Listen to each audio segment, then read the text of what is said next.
Maya Brooks checked her scanner one more time as she walked through the alien ruins. The readings were strange, but that was why she was here. The exploration ship Starbound had found this planet 3 days ago, and Captain John Carter wanted answers. Ruins stretched out before her like a dead city made of smooth black stone that seemed to absorb light. Maya was a xenobiologist, which meant she studied alien life forms, but these ruins were unlike anything humans had ever found before. The buildings twisted upward in impossible spirals, and the doorways were too tall for humans. She pressed her communicator button to contact her team, but only static came back. The electromagnetic storms on this planet were getting worse, Dr. Alex Turner had warned everyone about them before they landed. The storms could knock out electronics and make rescue impossible. Maya walked deeper into the ruins, following her scanner readings. Something was definitely here, something that gave off energy signals, but she could not figure out what it was. The air felt thick and strange, like breathing soup. Her suit systems were working but barely behind her. The sky was turning dark purple, which meant another storm was coming. She needed to find shelter fast. These storms could last for hours, and the electromagnetic pulses could fry her equipment. Maya spotted a large building with an intact roof and ran toward it. The entrance was massive, at least 12 feet tall. Maya wondered what kind of beings had built this place. The doorway had symbols carved around it that looked like writing, but nothing like human languages. The symbols seemed to move when she was not looking directly at them. Inside the building was darker than outside, but her helmet lights cut through the gloom. The ceiling was so high she could not see it. Her footsteps echoed strangely, as if the sound was being absorbed and reflected at the same time. The walls had more of those moving symbols. Maya set up her emergency shelter in what looked like a central chamber. The room was circular with raised platforms around the edges. She activated her beacon so the Starbound crew could find her when the storm passed. Her communicator was completely dead. Now the storm hit like a hammer. The entire building shook, and outside she could see lightning that was not quite the right color. It was more purple than white, and it seemed to move in slow spirals rather than straight lines. Her equipment readings went crazy before the screens went black. She tried her communicator again, but it was completely fried. The backup unit was also dead. The storm had been worse than anyone expected. Maya realized she might be stuck here for a while. She checked her supplies and found she had food for maybe 5 days, if she was careful. Hours passed, and the storm did not stop. Maya explored the building while waiting.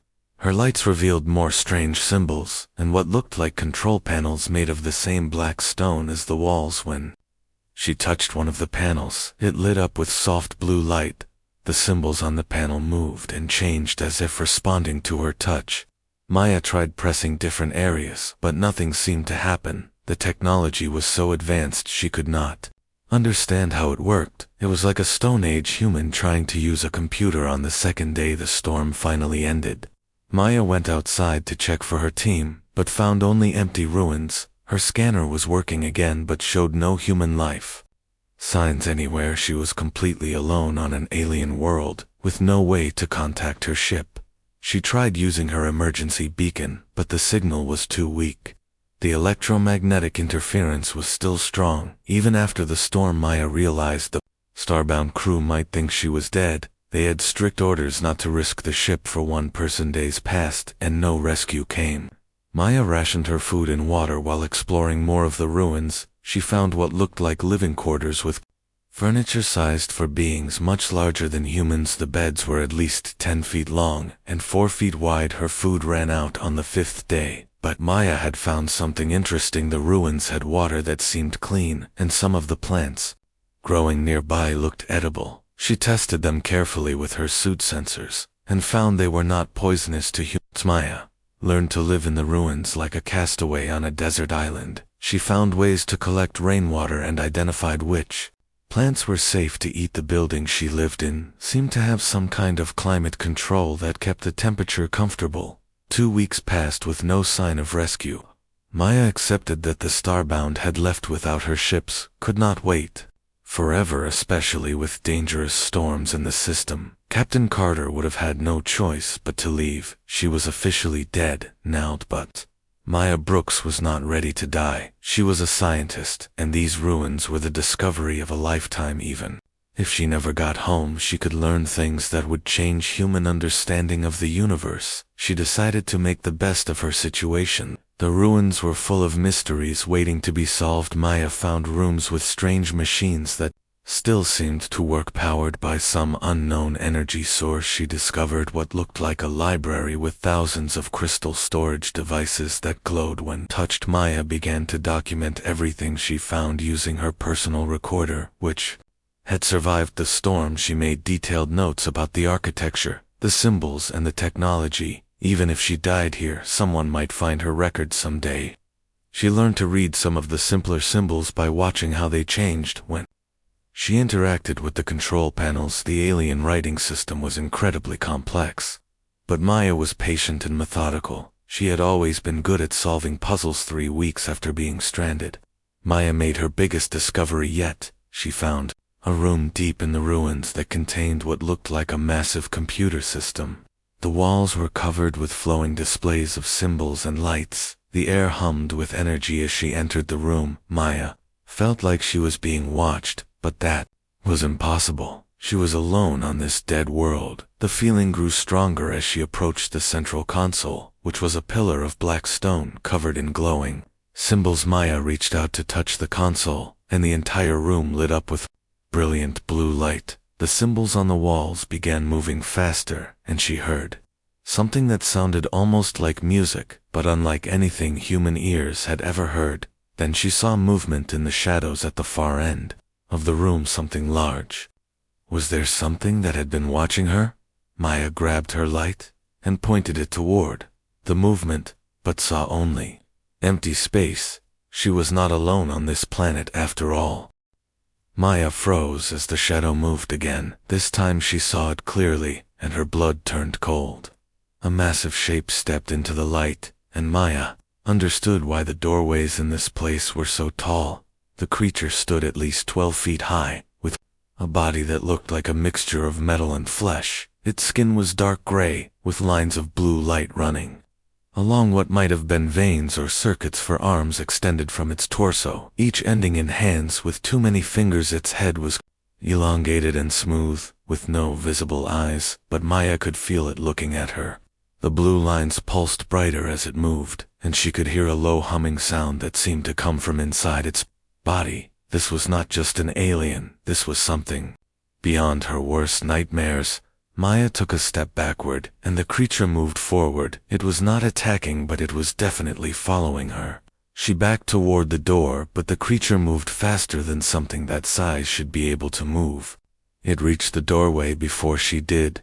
The alien stood in the exit, blocking her escape, but it did not try to grab her. Instead, it made a sound that was almost like speech, but in no language Maya had ever heard. The sounds were deep and musical, with harmonics that hurt her ears. Maya pressed herself against the wall and tried to think. The creature had not hurt her yet. Maybe it was curious rather than hostile. She had no weapons that could stop something this big, so running was her only option. But where could she go? The alien reached out with one of its 4 arms and touched the wall near Maya. The symbols there lit up and began changing rapidly. It was operating the control systems just by touching them. This place belonged to its people, not some long-dead civilization. Maya realized she had been living in this creature's home for 3 weeks, like an uninvited guest. She had been eating its food and using its shelter. The alien had probably been watching her the entire time, waiting to see what she would do. The creature stepped aside and gestured toward the doorway with one of its arms. Maya understood it was letting her leave.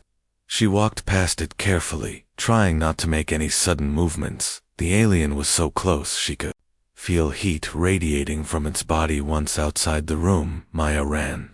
She had explored enough of the ruins to know several escape routes and hiding places. The creature followed, but did not seem to be trying very hard to catch her. It moved through the ruins like it knew every passage and secret door. Maya found a small chamber deep in the complex and hid there for hours. She could hear the creature moving around outside, but it never came into her hiding place. Maybe it was giving her space, or maybe it was playing with her like a cat with a mouse. When she finally came out, the alien was waiting in the main corridor. It did not move toward her, but it watched as she walked past. Maya realized it was not trying to trap her. It seemed to be protecting the ruins from her rather than hunting her. Over the next few days, a strange routine developed. Maya would explore the ruins, and the creature would follow at a distance. It never came too close, but it was always there watching. When she went near certain areas, it would block her path. Without violence, Maya began to understand that some parts of the ruins were off limits. The creature was guarding specific rooms and passages. It would let her access the areas she had been using for shelter and food, but nothing deeper or more important.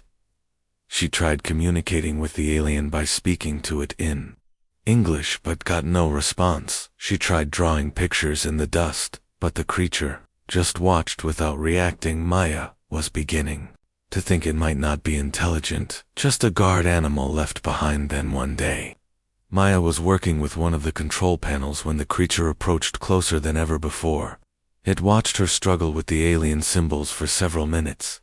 Before reaching out with one of its arms, the creature touched the panel, and the symbols rearranged themselves into patterns Maya had not seen before. Then it looked at her and touched the panel again. The same symbols appeared. Maya realized it was trying to teach her something. The alien began touching different parts of the panel, and each time, new symbols would appear. Some of them Maya recognized from her explorations, but others were completely new. The creature was showing her how to use the technology. Maya tried copying its movements, and managed to make some of the symbols light up. The creature made that musical sound again, but softer this time, almost like approval. Maya felt a thrill of excitement. She was communicating with an alien intelligence. Over the following days, the creature taught Maya more about the control systems. It showed her how to access different functions, and how to read the basic symbols. The alien was patient when she made mistakes, and would repeat demonstrations until she understood. Maya learned that the creature could control many systems throughout the ruins, including the lights, water, and temperature.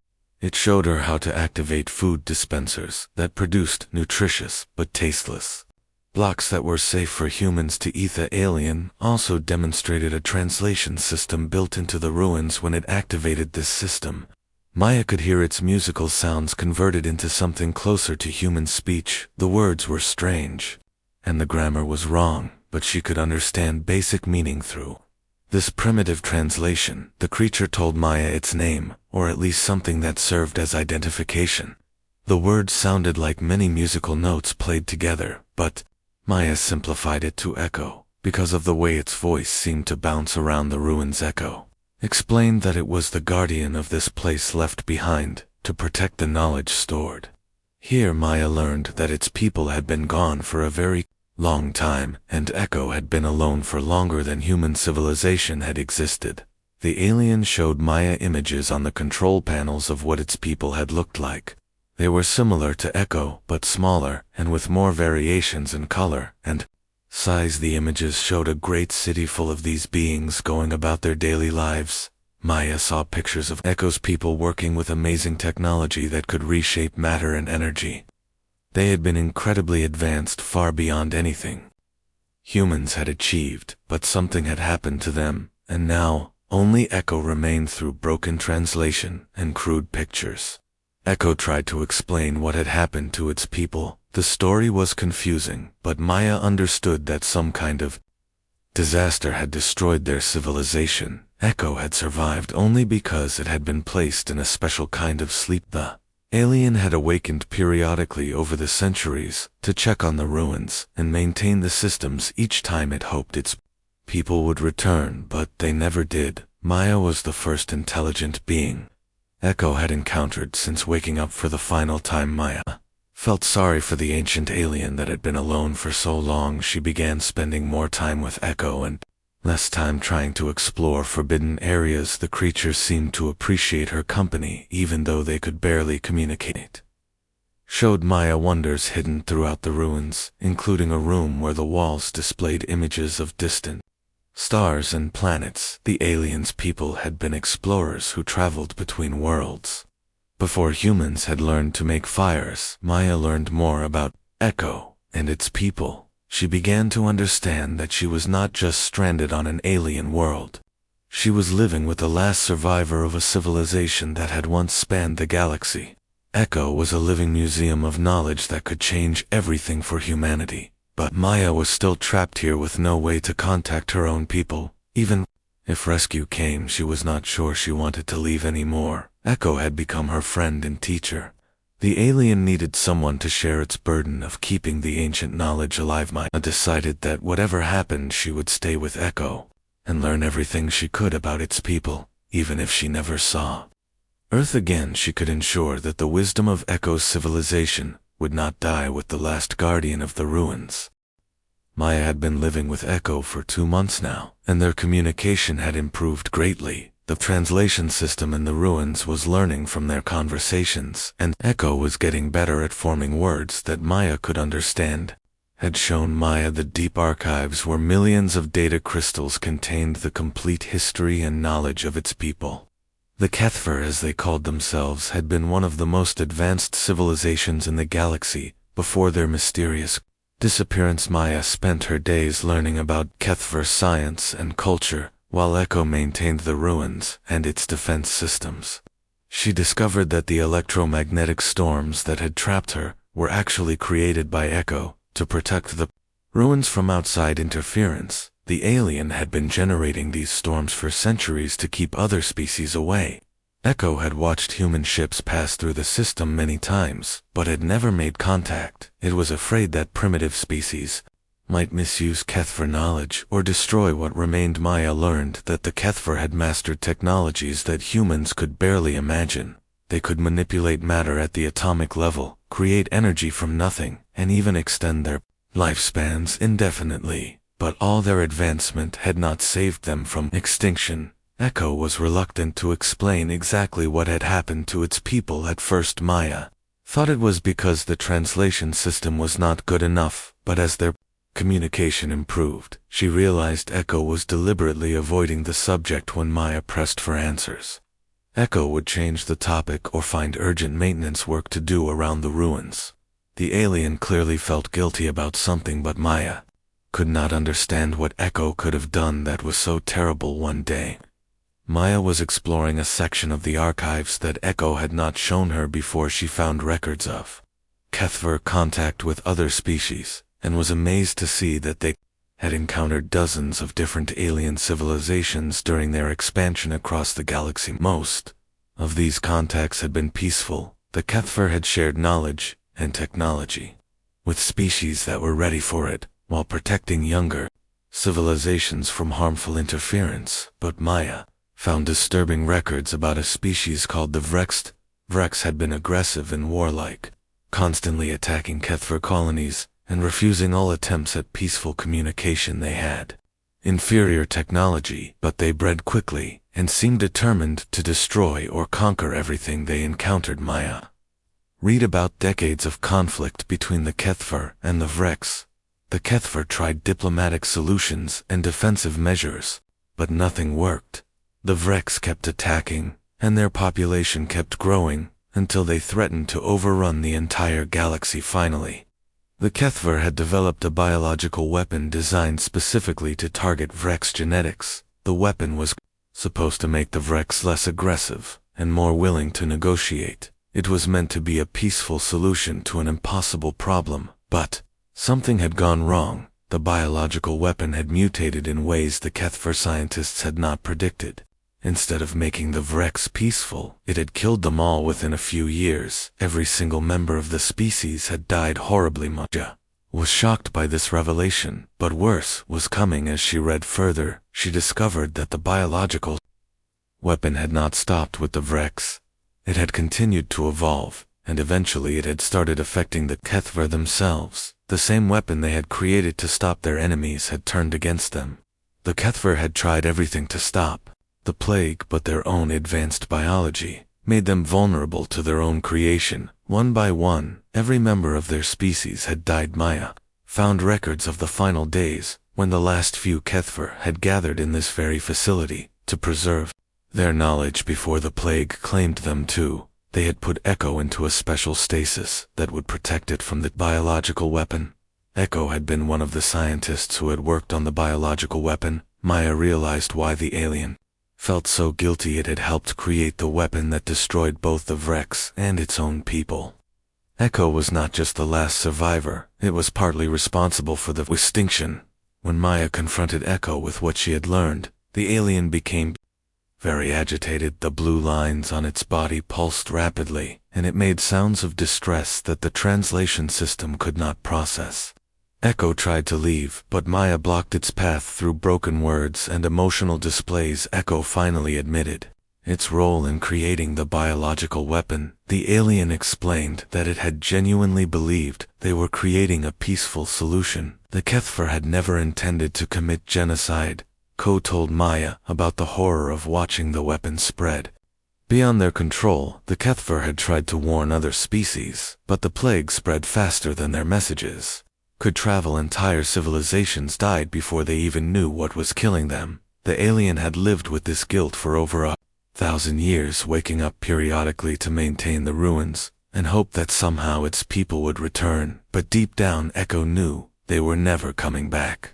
The galaxy was safer without the Kethver. Maya felt overwhelming sympathy for Echo. The alien had made a terrible mistake, but it had been trying to protect its people and bring peace to the galaxy.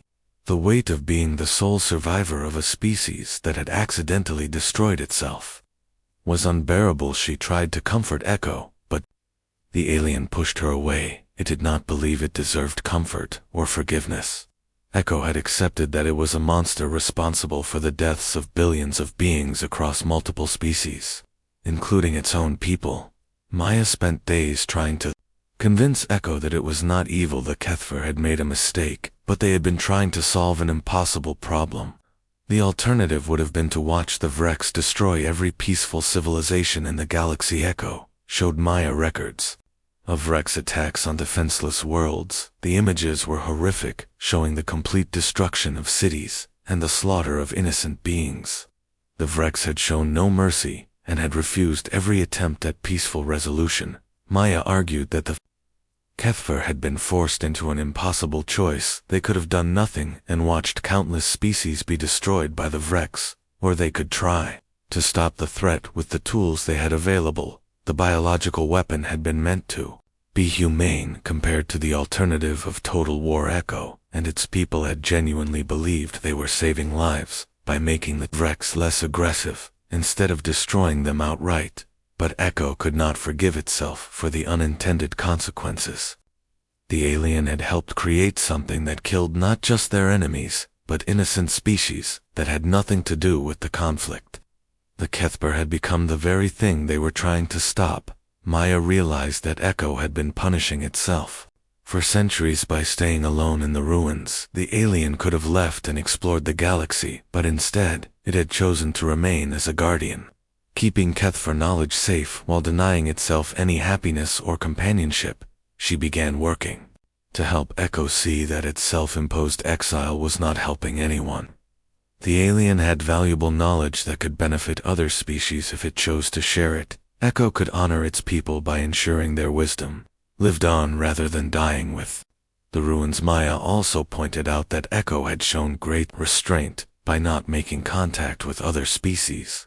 The alien had been afraid that primitive beings might misuse Kethver technology and had chosen to stay hidden rather than risk another catastrophe. This showed that Echo had learned from its people's mistakes. The alien was no longer the naive scientist who had helped create a biological weapon. Echo had become wise and careful, someone who understood the terrible responsibility that came with advanced knowledge. Maya convinced Echo to teach her more advanced Kethver science and technology.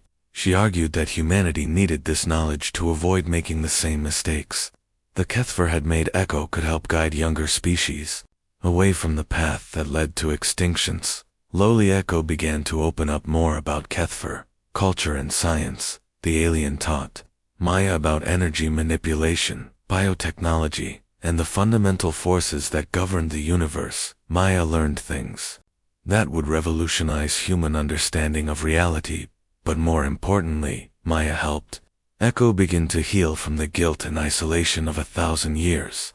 The aliens started to hope again that maybe something good could come from the tragedy of the Kethver extinction. Maya and Echo became true friends, working together to preserve and understand the vast knowledge stored in the ruins.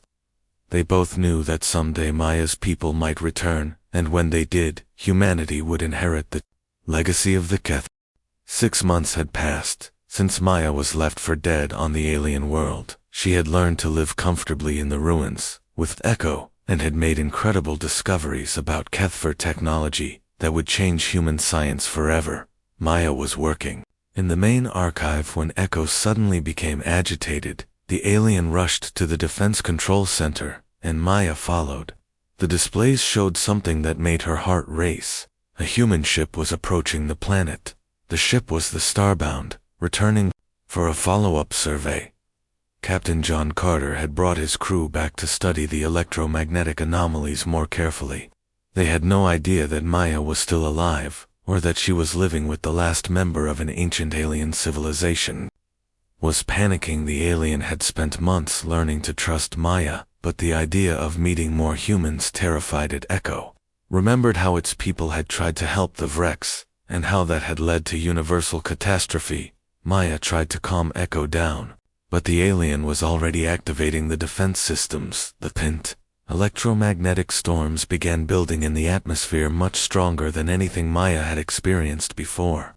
Echo was trying to drive the human ship away. Maya realized she had to make a choice. She could let Echo scare away the Starbound and continue living peacefully in the ruins, or she could try to bring her people and Echo together. The decision would affect not just her own life, but the future of both species. She convinced Echo to let her use the communication systems to contact the Starbound. Maya had learned enough about Kethver technology to boost a signal through the electromagnetic interference.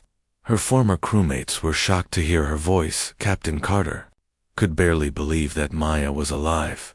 The crew had mourned her death and moved on, but here she was, calling from the surface of an alien world. Dr. Alex Turner insisted on leading a rescue mission. Immediately Maya tried to explain about Echo, but the translation system made her words sound strange and confusing. The crew thought she might be suffering from isolation madness or alien influence. They were determined to rescue her whether she wanted to be rescued or not. A shuttle launched from the Starbound carrying Dr. Turner and Sergeant Lisa Kane, along with a full security team.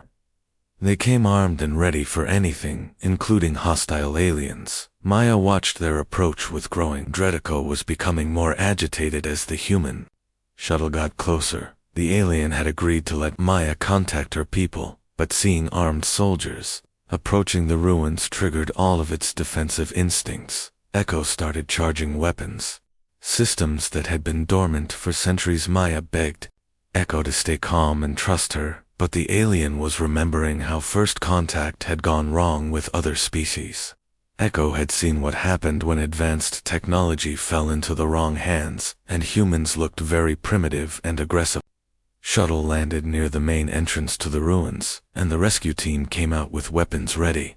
They were taking no chances with whatever had kept Maya alive on this supposedly dead world. Dr. Turner called out for Maya to come to them. Maya emerged from the ruins alone, and her former crewmates were amazed by how healthy she looked. She had lost weight, but seemed strong and confident. Dr. Turner expected to find her half dead from starvation and exposure when Maya tried to explain about Echo. The rescue team became concerned. She talked about living with an alien and learning advanced technology. Dr. Turner and Sergeant Kane exchanged worried looks, thinking Maya had lost her mind. Maya led them into the ruins to prove she was telling the truth. The rescue team was amazed by the architecture and technology, but they were also nervous. Their weapons detected massive energy sources throughout the complex. Then Echo appeared. The alien had decided to show itself, rather than let the humans think Maya was insane. The rescue team immediately raised their weapons when they saw the 12-foot-tall alien approaching them. Sergeant Kane shouted orders to stay back and threatened to shoot if Echo came any closer. The alien stopped, but the blue lines on its body were pulsing rapidly. With agitation, Echo was trying to stay calm, but the hostile reception was making that difficult. Maya stepped between the humans and Echo, trying to prevent violence. She explained that Echo was friendly and had been taking care of her. Dr. Turner was fascinated, but Sergeant Kane was focused on the potential threat. The situation grew tenser when more members of the rescue team arrived and saw Echo. Some of them had never seen an alien before, and their fear was obvious. Echo could sense their hostility and began backing away toward the deeper parts of the ruins. Maya realized that Echo was about to retreat and hide again. If that happened, she might lose the chance to bring humans and Keth together. She made a desperate decision and activated one of the translation devices so Echo could speak directly to the humans. Echo spoke in its musical language, and the device translated its words into English. The alien tried to welcome the humans and explain that Maya was safe, but the translation was imperfect, and some words came out wrong. Sergeant Kane heard Echo talk about weapons and experiments, and immediately assumed the worst. She ordered her team to establish a perimeter and demanded that Echo surrender. Maya tried to explain, but the soldiers were not listening to her. Dr. Turner was more interested in communication than conflict. He asked Echo questions about the ruins and the technology. Echo tried to answer but was becoming more nervous as the armed humans spread out around the chamber. The situation reached a breaking point when one of the soldiers accidentally triggered a Kethfer defense system by touching the wrong panel. Alarms began sounding throughout the ruins, and automated systems came online. Echo rushed to the control panels to shut down the defense systems before they could harm the humans, but Sergeant Kane saw this as an attack. She ordered her team to open fire on the alien. Maya threw herself in front of Echo. As the soldiers raised their weapons, she screamed at them to stop and explained that Echo was trying to help them, not hurt them. Dr. Turner also shouted for the soldiers to hold their fire. The standoff lasted for several tense seconds, with weapons pointed at Echo, while Maya shielded the alien. Dr. Turner finally convinced Sergeant Kane to lower her weapon, but the damage was done. Echo had seen how quickly humans resorted to violence. The alien backed away from the humans and spoke in its own language, without using the translator. Maya could understand enough to know that Echo was deeply hurt by the hostile reception. Echo had hoped that humans might be different from other species. Maya spent the next hour trying to mediate between her own people and her alien friend. She explained Echo's tragic history and the knowledge that the alien possessed. Dr. Turner was fascinated, but Sergeant Kane remained suspicious.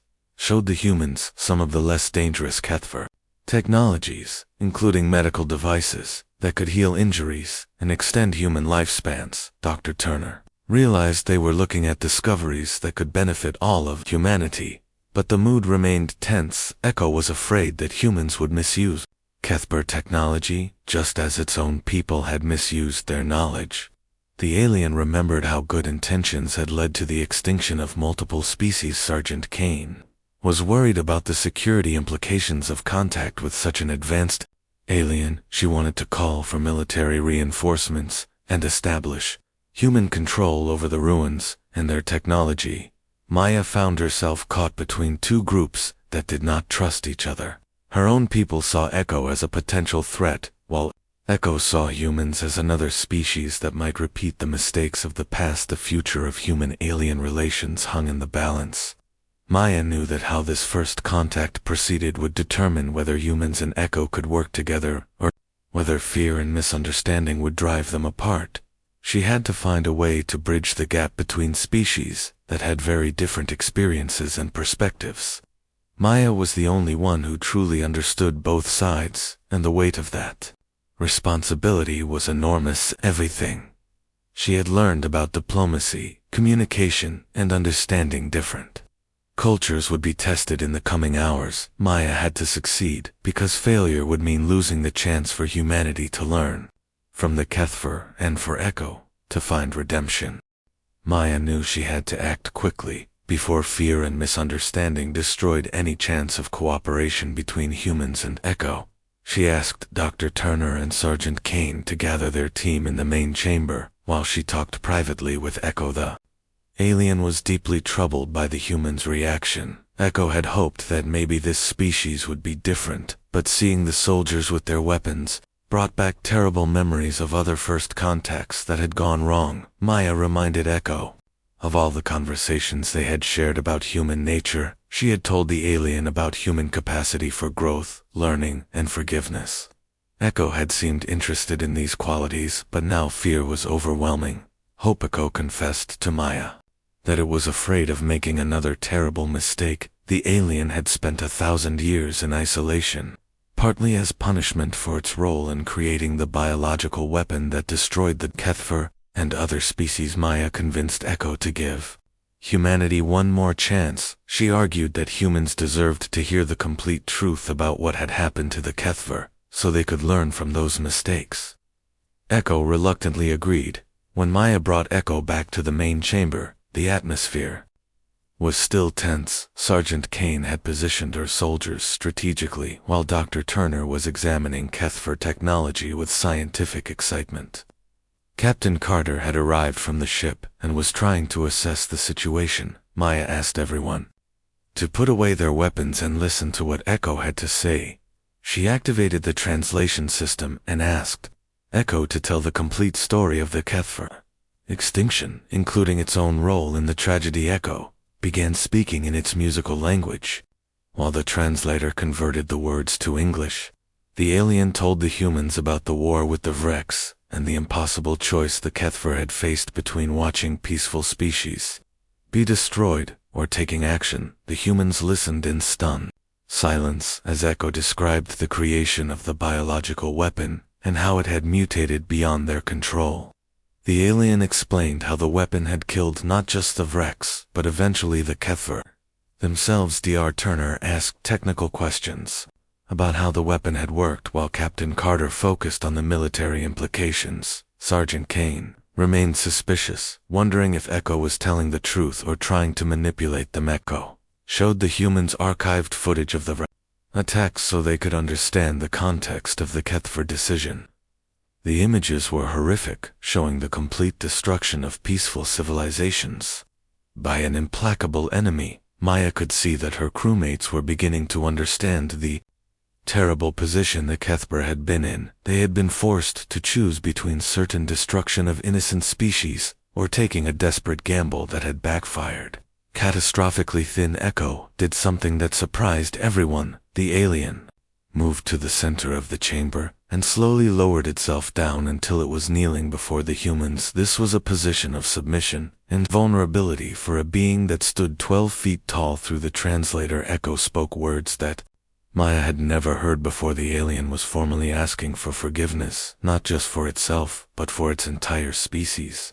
Echo acknowledged that the Kethver had made a terrible mistake that led to the deaths of billions. The alien explained that it had remained in the ruins for 1,000 years, not just to preserve Kethver knowledge, but as penance for the crime its people had committed.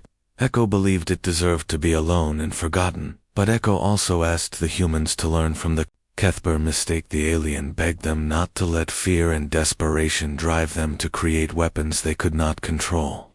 Echo wanted humanity to be better than its own people had been. Maya felt tears running down her face as she watched this ancient being humble itself before her species. Echo was offering humanity the greatest gift possible, the chance to learn from another civilization's mistakes and avoid repeating them. Dr. Turner was the first to respond. He knelt down next to Echo and spoke slowly so the translator could process his words. He told the alien that humans made mistakes too, and that the important thing was learning from them rather than being destroyed by guilt. Captain Carter joined them, followed by several other crew members. Even Sergeant Kane eventually put down her weapon and approached Echo.